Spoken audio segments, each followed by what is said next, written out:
Welcome to The Explainer. Today, we're unpacking one of the most profound, sweeping societal transformations in human history.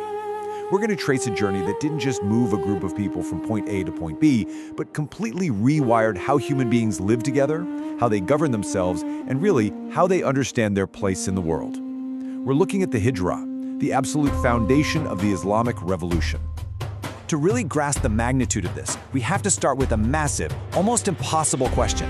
How did a fiercely persecuted message, held by a very small group of people facing constant, literal danger, manage to survive, let alone transform into a complete civilization-building system?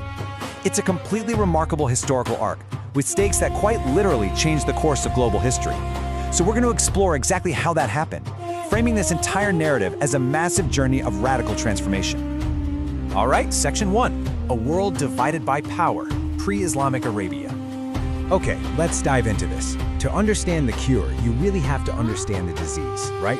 Before Islam, the Arabian Peninsula was a harsh, unforgiving environment. It was plagued by deep tribal conflicts, widespread moral decline, and severe social injustice. The Old World was built entirely on power, not fairness. The strong ruled with absolute impunity. There was zero accountability. If you were weak, or if you happened to fall outside the protection of a powerful tribe, you were essentially defenseless. Tribal conflicts basically dictated everyday life. But then entered the new vision, a radical alternative proposing absolute fairness and the bold idea of equality before one creator. Now, this wasn't just a difference of opinion, it was an absolute existential clash of worldviews. Moving on to Section 2, the spark of equality, a revolutionary message. Right in the thick of this turbulent, totally power-driven environment in the city of Mecca, a revolutionary message was introduced by the Prophet Muhammad. He brought forward the concept of monotheism. Now, that might sound primarily like a theological shift, but as our sources show, it carried massive, immediate social implications. The core idea was that all humans are equal before one creator. So, the crucial point is, this wasn't just some spiritual awakening. It was a profound declaration of social justice. In a society where your bloodline, your wealth, and your tribal affiliation determined your entire worth and even your physical safety, declaring that every single human being is entirely equal, that was earth-shattering. This idea directly and immediately challenged the existing social and political order of Mecca. Which brings us to Section 3, conviction against the resistance, facing pushback.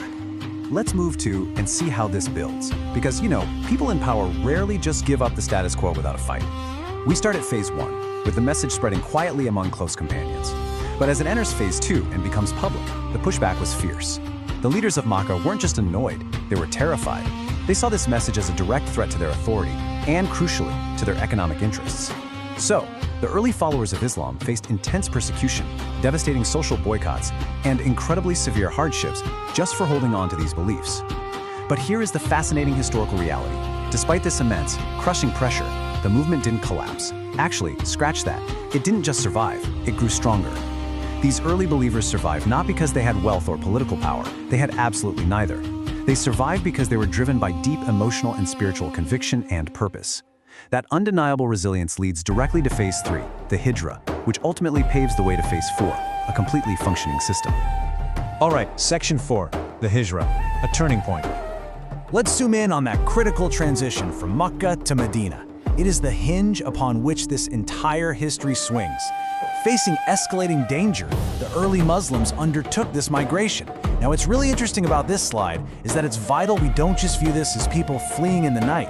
It was a highly strategic, monumental leap into the unknown. The Hijrah wasn't merely a relocation. It wasn't just an escape from persecution.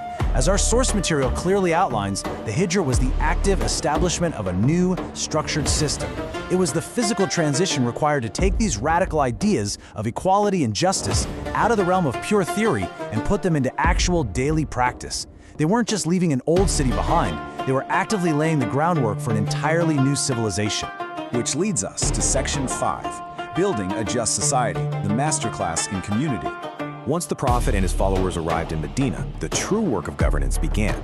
This era in Medina is essentially a historical masterclass in community building. I mean, think about it. They had a blank slate, a diverse and complex population, and a set of core values. How do you weave all of that together into a society that doesn't just survive its early days, but thrives for centuries? Well, they did it by establishing 3 absolutely non-negotiable pillars: justice, brotherhood, and law. The Prophet Muhammad structured this new society meticulously around these concepts. Justice meant that the old ways of the strong preying on the weak were officially over. Accountability was now universal. Brotherhood meant taking fiercely loyal, previously warring tribes and weaving them into a single, unified community that actually cared for one another.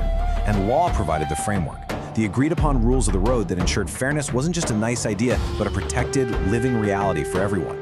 And this brilliantly illustrates the grand arc of our explainer today. We started in Mecca with a revolutionary, highly persecuted message.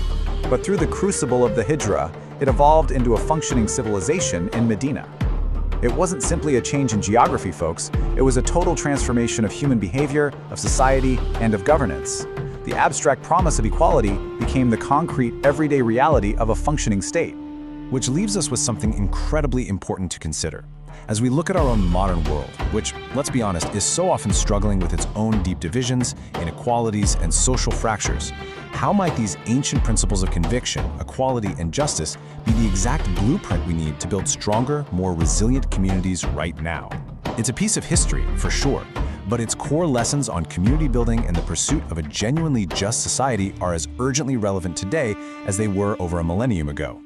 Thank you so much for exploring this with me.